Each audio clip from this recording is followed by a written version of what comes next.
close to 1,000 schools in the Eastern Cape are facing closure due to low pupil numbers.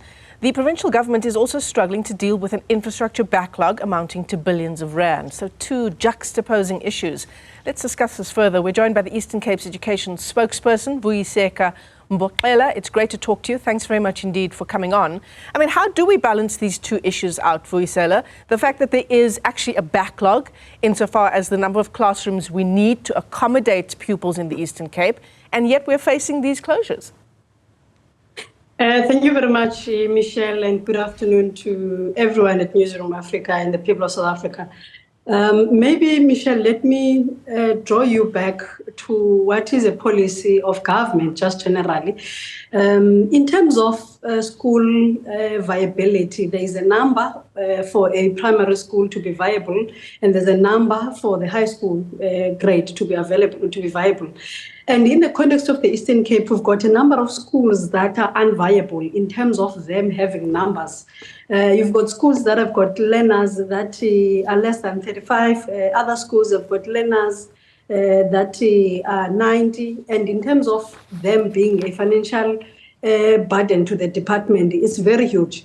But it is not that those schools are going to be closed, because in the last 2 weeks, the department has had a strategic planning session where the HOD dispatched a team of officials to go in all our 12 districts to get an authentic number of the schools that can be rationalized, and of the schools that can be closed, and of the schools that can be merged.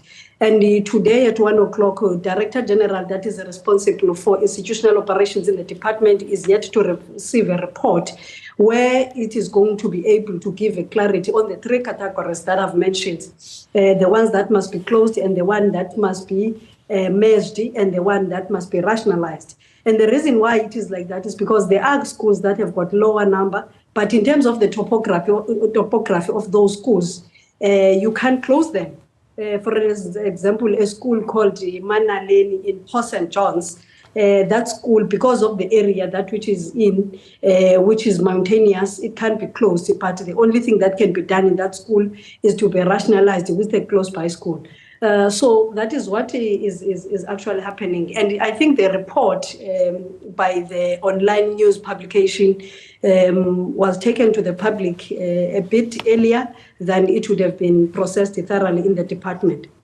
So if you're closing schools, then, Vuyiseka, obviously then, you know, because there are these pupils that are attending these schools, small as the numbers may be, but they are in rural areas and they are not many kilometers away. So if you're closing these schools, will the department then be providing scholar transport in a context where the department has not done well with that issue either?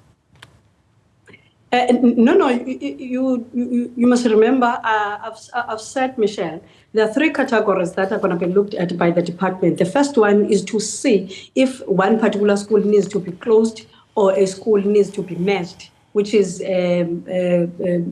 taking one school to school B or taking school B to school A based on the available infrastructure, and other schools to be totally rationalized.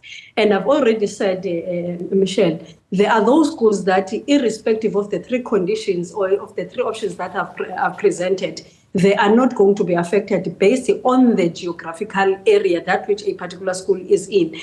And it is also looked at the issue of scholar transport, because in the Eastern Cape you do have areas that which are not in good shape in terms of transport, scholar transport, and hence therefore you'll find that there are some areas that which where we see it possible and where we see it easy, we give learners a provision of bicycles. But it's only on those areas where it's a grown-up learner, and in terms of the road infrastructure, we see that it is not going to be easy to get a scholar transport. And also, maybe let me come on the issue of scholar transport, Michelle, and give a clarity.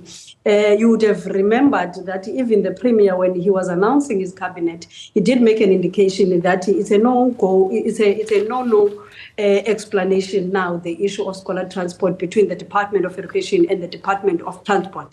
And I can tell you this coming Friday, the MEC is to address the media, and part of what is going to speak about is what is going to happen in the issue of scholar transport, because it can't continue perpetually if there is any decision that has to be taken, it is going to be taken. And I can tell you that there has always been a keen interest from the side of the Department of Education to resolve the matter, because what has always been a disjuncture is the detail that comes from the Department of Transport vis-a-vis the detail that comes from the Department of Education.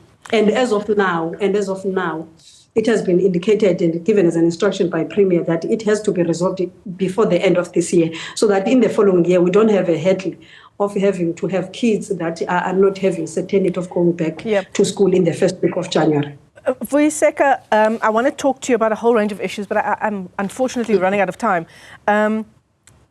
There's an issue that's been brought up as well by analysts or people who work, civil society organizations that work in education in the Eastern Cape, around the mobilization of resources.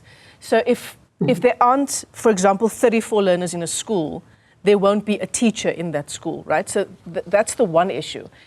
And then on the other hand, the Eastern Cape Education Department has a whole range of struggles, doesn't it?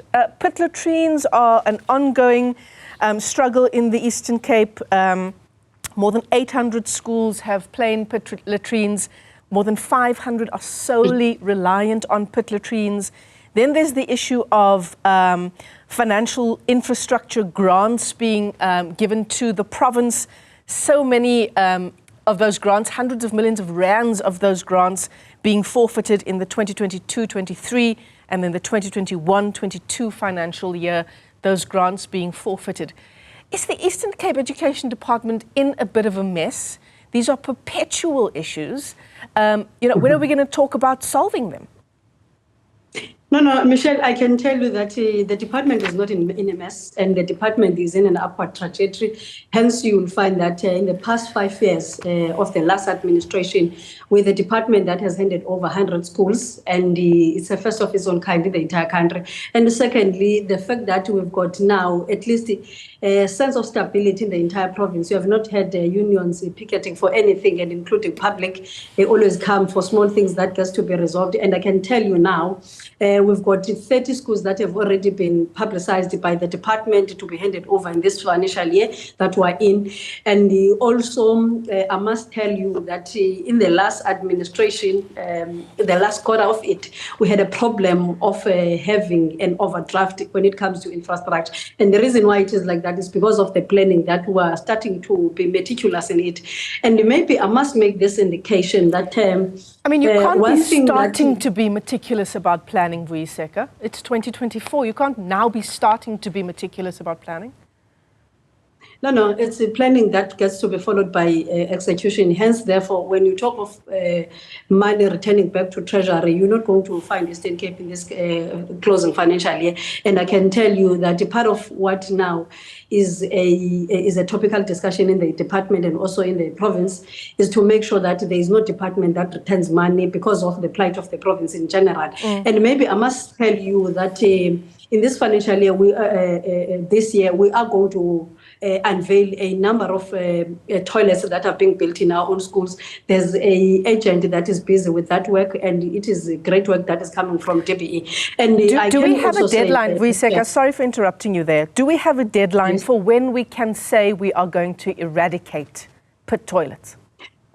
In the Eastern Cape, Michelle, you have had 1,114 toilets that were identified by DBE that needs to be refurbished and that needs to be eradicated. And I can tell you now that we've went a great deal. We're left with 240, and the push and the anticipation of the MEC is that by the end of October this year, that discussion must be over. And I can tell you that in the coming briefing, that is to be Friday, that's part of what is going to be unveiled in the public. So we are in a very high speed, and we are understanding that we can't perpetually be talking about this for a very long time, because if you look at the province, there's a great interest in the work of the department, and also people of the province having a great belief in the leadership of the MEC.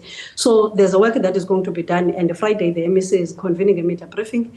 More of the detail is going to come there. But I can tell you that there is work. All right, we look forward to it. And the end of October, the end of pit latrines, I'm diarising it, and we hope to be in conversation with you then. Vuyiseka Mboxela, thanks very much indeed. She is the Eastern Cape Department's Education Department's spokesperson, joining us there. 1,000 schools in rural areas about to be closed in the province.